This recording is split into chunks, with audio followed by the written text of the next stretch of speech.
Hola, yo soy la doctora Gabriela Franco y en esta oportunidad, junto con mi grupo, que está conformado por la doctora Milagros Flores, el doctor David Hernández y el doctor Daniel Torres, vamos a estarles hablando sobre las medidas de frecuencia y las medidas de asociación en la epidemiología.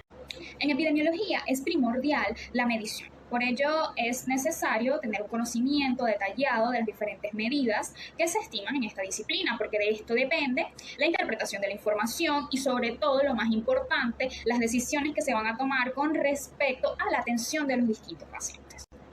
Una cosa muy importante en la contrastación de los estudios epidemiológicos es que las relaciones causales postuladas entre las variables se traducen en términos probabilísticos. Esto quiere decir que se trata de establecer si existe una mayor o menor probabilidad de que un evento ocurra debido a los factores que se sospecha que intervienen en su producción o en su génesis, y no es algo que se deja al azar. La investigación epidemiológica se basa en la construcción de 3 tipos de medidas, que son las medidas de frecuencia, las medidas de asociación y las de impacto potencial. La construcción de estas medidas se realiza por medio de operaciones aritméticas simples. La medición de los diferentes indicadores que se estudian en la epidemiología es vital en el estudio de las enfermedades en la población. Deben conocerse con suficiente detalle porque de la forma como se obtienen se van a derivar las distintas conclusiones a las que se llegan, y lo más importante es que va a inclinarse o va a darse desde ese punto una decisión para atender a los pacientes o a una población en general que tenga X problema. Por consiguiente, entonces, el daño o beneficio depende de la adecuada interpretación de estas mediciones. El resultado de estos conocimientos puede apoyar a establecer hipótesis etiológicas que dirijan el segundo gran rubro de la epidemiología, que es determinar las causas de las enfermedades en una población, lo cual se denomina como epidemiología analítica. Y cuando hablamos de epidemiología analítica, es preciso mencionar 3 medidas esenciales para poder obtener los datos para poder llegar a una determinada conclusión, y estas son las razones, las proporciones y las tasas. Bien, ahora vamos a explicar más detalladamente estas medidas de frecuencia. Empezando con las medidas de frecuencia, nos encontramos las razones. Una razón es la relación entre 2 cantidades. Está integrada por 2 componentes, podemos decir que el componente A y el componente B. El numerador no está incluido en el denominador. Por ejemplo, la razón masculino o femenino en una población. Las razones pueden definirse como magnitudes que expresan la relación aritmética existente entre 2 eventos en una misma población o un solo evento en 2 poblaciones. Para entender un poco mejor esto de las razones, vamos a tener 2 ejemplos. En el primer caso, es la razón de residencia hombre-mujer en una misma población. Si en una localidad residen 5.000 hombres y 4.000 mujeres, se dice que en ese lugar la razón de residencia hombre-mujer es de 1 a 0.8, lo que significa que por cada hombre residen allí 0.8 mujeres. ¿Y esa cantidad cómo se obtiene? Ok, vamos a dividir el número de mujeres entre el número de hombres y eso nos va a dar la relación. Entonces serían 4.000 mujeres entre 5.000 hombres. El resultado de esa operación matemática es 0.8. En este caso también podemos analizar este resultado de que por cada hombre 0.8 mujeres, como que por cada que la relación es de 10 a 8, es decir, que por cada 10 hombres existen 8 mujeres. Esta expresión es completamente válida en este caso, por las cantidades que tenemos. Tenemos un segundo ejemplo en donde se encuentran casos como la razón de la tasa de mortalidad por una causa específica, que en este caso son las diarreas en 2 comunidades. La razón expresa en este caso la relación cuantitativa que existe entre la mortalidad secundaria a diarrea registrada en una ciudad A con respecto a la tasa de mortalidad secundaria a diarrea registrada en una ciudad B. La razón obtenida expresa la magnitud relativa con la que se presenta este evento en cada población. Si la tasa de mortalidad de diarreas en la primera ciudad es de 50 por cada 1.000 habitantes y en la segunda es de 25 por cada 1.000 habitantes, la relación entre estas tasas se calcularía de la siguiente forma. Se debe dividir la tasa de la ciudad A entre la tasa de la ciudad B. El resultado se expresa como una razón de 1:2, lo que significa que por cada caso de mortalidad por diarrea en la ciudad B existen 2 casos de muerte en la ciudad A. Continuando con las medidas de frecuencia, tenemos las proporciones. Una proporción es una razón que tiene 2 componentes, A y A más B, donde el numerador está incluido en el denominador. Las proporciones son medidas que van a expresar la frecuencia con la que ocurre un evento en relación con la población, en la cual este puede ocurrir. Estas medidas se va a calcular dividiendo el número de eventos ocurridos entre la población en la que ocurrieron. Como cada elemento de la población puede contribuir únicamente con un evento, es lógico que al ser el numerador, el volumen de eventos, una parte del denominador, población en la que se presentaron esos eventos, aquel nunca pueda ser más grande que este. Esta es la razón por la que el resultado nunca puede ser mayor que la unidad y debe oscilar siempre entre 0 y 1. Por ejemplo, si en un año se presentan 3 muertes en una población compuesta por 100 personas, la proporción anual de muertes en esa población sería de la siguiente manera: 3 entre 100, lo que es igual a 0.003. A menudo las proporciones se van a expresar en forma de porcentaje y en tal caso los resultados deben oscilar entre 0 y 100. En el ejemplo anterior, la proporción anual de muertes en la población sería de 3 por 100 o del 3%. Asimismo, que el denominador no va a incluir lo que es el tiempo. Las proporciones se van a expresar únicamente lo que es la relación que existe entre el número de veces en las que se presenta un evento y el número total de ocasiones en las cuales se pudo presentar. Otra medida de frecuencia son las tasas. Esta tiene 3 componentes: A, entre A más B por tiempo, que viene representado con la letra T. Se pueden definir como la magnitud de cambio de una variable, enfermedad o muerte, por unidad de cambio de otra, usualmente el tiempo, en relación con el tamaño de la población que se encuentra en riesgo de experimentar el suceso. Las tasas van a expresar la dinámica de un suceso en una población a lo largo del tiempo.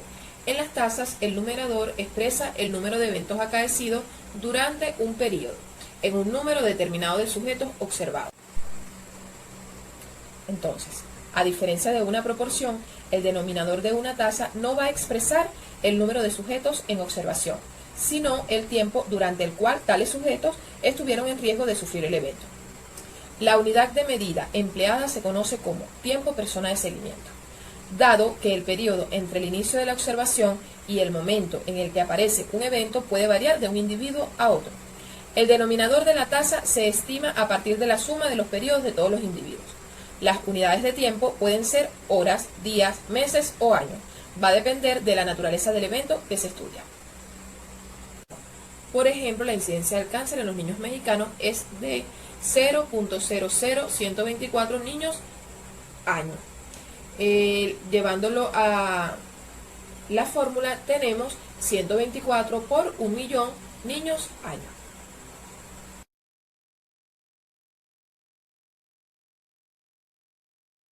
La prevalencia y la incidencia son otras medidas de frecuencia. La prevalencia establece la proporción de sujetos que tiene una enfermedad o característica en un momento determinado. Se va a limitar a describir la situación en un momento dado, no lo que ocurrirá. Mientras que la incidencia nos indica el número de casos nuevos de una enfermedad común profesional relacionada con el trabajo que se desarrolla en una población, en riesgo durante un periodo de tiempo. La incidencia, existen 2 tipos de incidencia. Tenemos la incidencia acumulada, que utiliza las siglas I y A, y la tasa de incidencia, que utiliza las siglas D y I. La incidencia acumulada es número de individuos por periodo de tiempo, número de individuos sanos, mientras que la tasa de incidencia es número de casos nuevos entre la suma de todos los periodos libres de la enfermedad durante el periodo definido en el estudio. Tiempo, persona.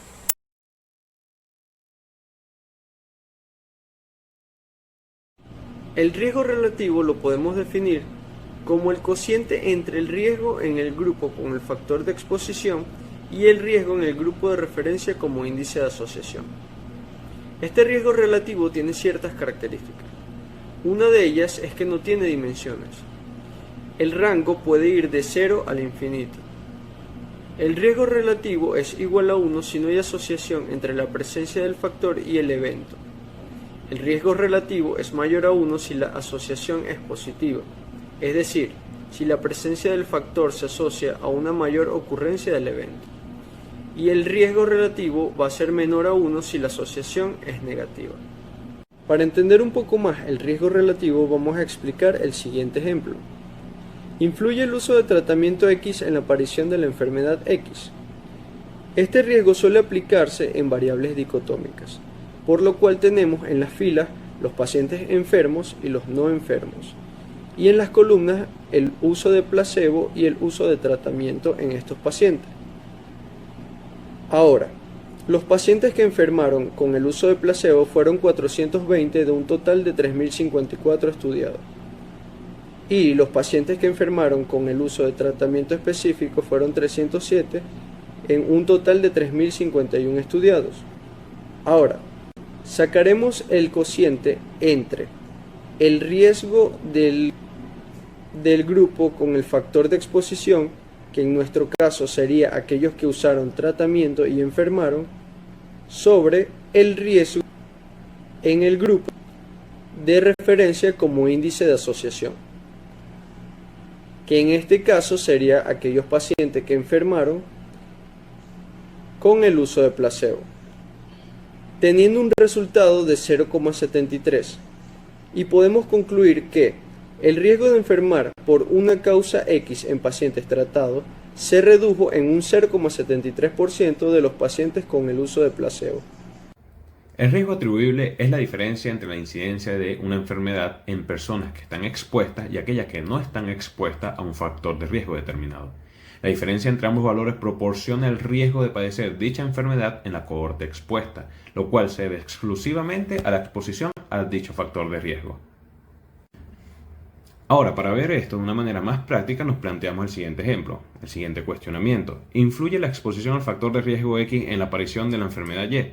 Pues para esto nos planteamos un caso hipotético constituido de 2.600 personas que dividiremos en dos grupos. Un grupo que sí fue expuesto y un grupo que no fue expuesto. El que sí fue expuesto consta de 530 personas, de las cuales 30 resultaron enfermas, en contraposición del segundo grupo de 2.070 personas, de las cuales 70 sí resultaron enfermas. Por lo tanto, decimos que si el riesgo atribuible es la diferencia entre ambas incidencias, tenemos que calcular la incidencia. La incidencia de los expuestos sería el total de enfermos entre el total de la población de ese grupo. Serían 30 entre los 530. Y el de los no expuestos sería 70 entre los 2070. Esto nos va a dar un total de 0,023, que si lo llevamos a tasa de 1000 habitantes, podríamos decir que 23 de cada 1000 habitantes padecerán la enfermedad Y por la exposición al factor de riesgo X. Y esto nos permite saber la magnitud de este factor de riesgo, qué tanto él influye en la aparición de dicha enfermedad. Concluyendo el tema, nos despedimos con esta frase del doctor Héctor Abad Gómez, que dice: la epidemiología ha salvado más vidas que todas las terapéuticas. Muchas gracias por su atención.